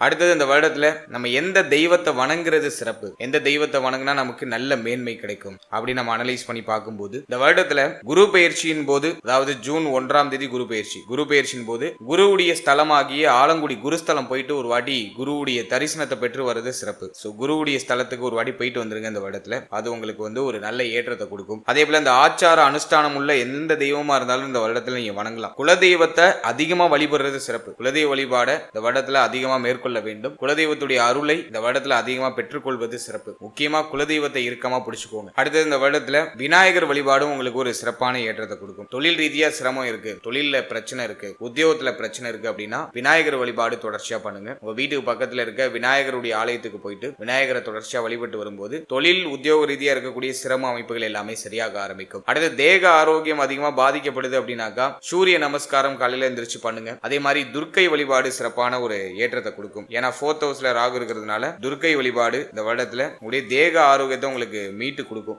எனவே இந்த வருடத்துல இந்த தெய்வங்களை நீங்க வணங்குறது சிறப்பு. ஃபர்ஸ்ட் குல தெய்வம், அடுத்தது குருஸ்தலம் ஒரு வாட்டி போயிட்டு வந்துருங்க. 3வது விநாயகர் வழிபாடு சிறப்பு, துர்க்கை வழிபாடு சிறப்பு. சோ இந்த தெய்வங்களை இந்த வருடத்துல இறுக்கமா பிடிச்சுக்கோங்க. சோ இந்த தெய்வங்களை வழிபட்டு வரும்போது சிந்தனை தெளிவாகும், மனமானது உங்களுக்கு ஒரு புத்துணர்ச்சி கொடுத்து உங்களுக்கு அடுத்த லெவலுக்கு போறதுக்கான வாய்ப்பை இது கிரியேட் பண்ணி கொடுக்கும். அடுத்தது இந்த வருடத்துல ஏதாச்சும் பிராக்டிகலா பரிகாரம் பண்ணலாமா அப்படின்னு நம்ம பார்க்கும்போது நான் எல்லா ராசிக்கு சொல்ற மாதிரி உணவு தானம் அதிகமா பண்ணுங்க. சனி 5ல இருக்கிறதுனால உணவு தானம் அதிகமா பண்றது உங்களுடைய புண்ணியத்தை இன்னும் பெருக்கி கொடுக்கும். எனவே 5ஆம் இடத்துல சனி இருக்கிறதுனால நிறைய உணவு தானம் பண்ணுங்க. அதே மாதிரி ஏழை எளிய மக்களுக்கு உங்களால முடிஞ்ச உதவி ஏதாச்சும் சின்ன உதவி பண்ணலாம். அதே மாதிரி மாற்றுத்திறனாளிகளுக்கு ஏதாச்சும் உதவி பண்ணலாம். உங்களால முடிஞ்ச அளவுக்கு ஏதாச்சும் சின்ன உதவியா நீங்க பண்ணலாம். செயல்பட இயலாதவர்களுக்கு ஏதாச்சும் உதவி பண்றது, மனநலம் பாதிக்கப்பட்டவர்களுக்கு உதவி பண்றது, இதெல்லாம் உங்களுக்கு ஒரு நல்ல வளர்ச்சியை கொடுக்கும். முக்கியமா உணவு தானம். ரோட்டு ஓரத்துல பசியோட வாடி இருக்கக்கூடியவர்களுக்கு உங்க கையால சமைச்சு ஒரு 19 பேருக்கு சனிக்கிழமையில உணவு தானம் பண்றது ரொம்ப சிறப்பு. மேலும் இந்த வருடத்துல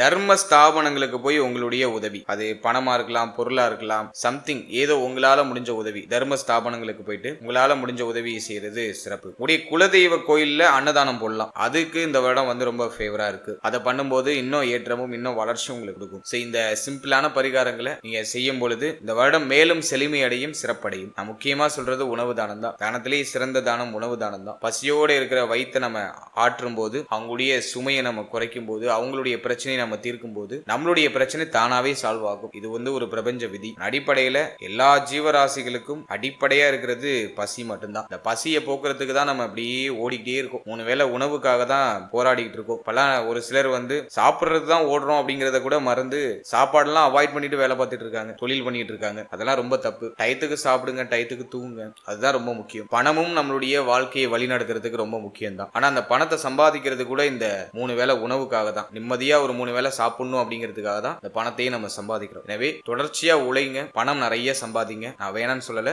ஆனா அதை விட அதிக முக்கியத்துவம் உங்களுடைய ஹெல்த்துக்கு கொடுக்கணும், உங்களுடைய உணவு முறைக்கு கொடுக்கணும், உங்களுடைய தூக்கத்துக்கு கொடுக்கணும். இதை எப்போதும் மைண்ட்ல வச்சுக்கோங்க. எனவே இந்த மனித வாழ்க்கையை உணவுக்காக போராடுறது தான். அந்த உணவு போராட்டத்துல ஒருவேளை அந்த போராட்டத்தை நீங்க நிறுத்தி வைக்கும் போது, மற்றவர்களுடைய போராட்டத்தை ஒரு வேளைக்கு நீங்க நிறுத்தி வைக்கும் போது, நீங்க வாழ்க்கையில உண்மையிலே எதுக்கு போராடுறீங்களோ அந்த விஷயம் உங்களுக்கு கிடைக்கும். இது அனுபவ ரீதியான உண்மை. எனவே ட்ரை பண்ணி பாருங்க, ஒரு பாசிட்டிவான ரிசல்ட் கண்டிப்பா கிடைக்கும். ஓவராலா இந்த 2026ஆம் வருடம் நமக்கு ஒரு நல்ல செழுமையையும், ஒரு நல்ல ஏற்றத்தையும், நல்ல மாற்றத்தையும், நல்ல வளர்ச்சியும் டெஃபினட்டா கொடுக்கும். நம்பிக்கையோட உங்களுடைய புதிய முயற்சிகளை தொடங்குங்க. ஜூன் 1க்கு பிறகு எல்லா பிரச்சனையும் நிவர்த்தியாகி நல்ல ஒரு முன்னேற்றத்தை இந்த வருடம் கண்டிப்பா கொடுக்கும். நம்பிக்கையோட பயணம் பண்ணுங்க. சொல்லியிருக்க அந்த சின்ன சின்ன விஷயங்கள்ல கவனம் செலுத்திக்கோங்க. அதே மாதிரி தெய்வ வழிபாடு பிளஸ் வந்து பிராக்டிகலா செய்யற அந்த சின்ன பரிகாரம் இதெல்லாம் கொடுத்துருக்கேன். இதெல்லாம் ஃபாலோ பண்ணுங்க. இந்த வருடம் இன்னும் பெஸ்டான.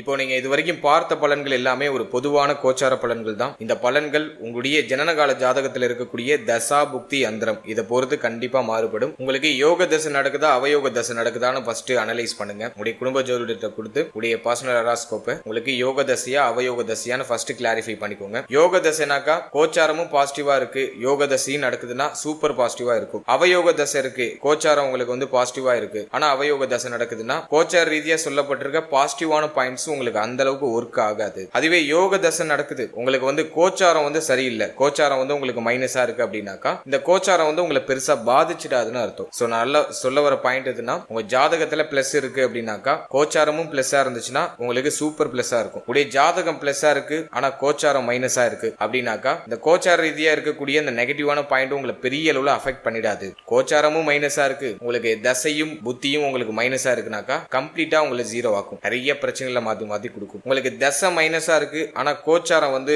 ஃபேவரா இருக்கு அப்படிங்கிற பட்சத்துல கோச்சார ரீதியா சொல்லப்பட்டிருக்க பாயிண்ட்ஸ் அப்படியே கொஞ்சம் நடக்கிற மாதிரி நடந்து அப்படியே கொஞ்சம் இறங்கும். ஓரளவுக்கு பாசிட்டிவான சைன்ஸ் அப்பப்போ ஆறுதல் அப்படிங்கிறது உங்களுக்கு கிடைக்கும். எனவே உங்களுக்கு யோக தசை நடக்குதா அவயோக தசை நடக்குதா அப்படிங்கறத ஒரு வாட்டி அனலைஸ் பண்ணி அதோட இந்த கோச்சாரத்தை நீங்க சூப்பர் கம்போஸ் பண்ணும்போது உங்களுக்கு ஒரு தெளிவான கிளாரிட்டி உங்களுக்கு கிடைக்கும். மேலும் நம்மளுடைய சேனல்ல இதுக்கு முன்னாடி நவ கிரகங்களுக்கான 12 பாவகத்தில் அமர்ந்த பலன்கள் அப்படின்னு சொல்லிட்டு ஒரு செக்மெண்ட் ரிலீஸ் பண்ணிருக்கோம். அது ஆல்ரெடி சக்சஸ்ஃபுல்லா ரன் ஆயிட்டு இருக்கு. சோ அந்த பதிவை நீங்க இன்னும் பார்க்கல அப்படின்னாக்கா டிஸ்கிரிப்ஷன்ல லிங்க் இருக்கு, அது ஒரு வாட்டி செக் பண்ணி பாருங்க. அதாவது நவ கிரகங்கள் அப்படின்னு சொல்லக்கூடிய புஜாதி ஐவர்கள் குரு, சனி, சுக்கிரன், புதன், செவ்வாய் இந்த கிரகங்கள் எல்லாம் உங்களுடைய ஜனனகால ஜாதகத்துல 12 பாவகத்துல எங்க இருக்காங்க, அதுக்கு என்ன பலன், அதே போல ராகு, கேது எந்த ஸ்தானத்துல அமர்ந்தா என்ன பலன், மேலும் சூரியன், சந்திரன் 12 பாவத்துல அமர்ந்தா என்ன பலன் அப்படிங்கறது ஒரு கிளாரிட்டியா ஒரு பொது பலனா நான் கொடுத்திருக்கேன். சோ அந்த பதிவுக்கான லிங்க் டிஸ்கிரிப்ஷன்ல இருக்கு. சோ டைம் இருக்கும்போது அதை ஒரு வாட்டி செக் பண்ணி பாருங்க, அதுவும் உங்களுக்கு ஒரு தெளிவு கொடுக்கும். மேலும் 12 ராசி, 12 லக்னம், 27 நட்சத்திரத்துக்கான பொது பலன் அப்படிங்கிறது கிளியரா எக்ஸ்பிளைன் பண்ணி ரிலீஸ் பண்ணிருக்கோம். சோ அந்த பதிவுக்கான லிங்கும் டிஸ்கிரிப்ஷன்ல இருக்கு. சோ அந்த பதிவை நீங்க பார்க்கும்போது உங்களை பற்றிய உங்களுடைய வாழ்க்கை பற்றிய ஒரு சின்ன புரிதல் உங்களுக்கு கிடைக்கும். சோ டைம் இருக்கும்போது அதையும் செக் பண்ணி பாருங்க. And finally very limited time. So be cool, stay happy, stay healthy and enjoy. வாழ்த்துக்கள், நன்றி.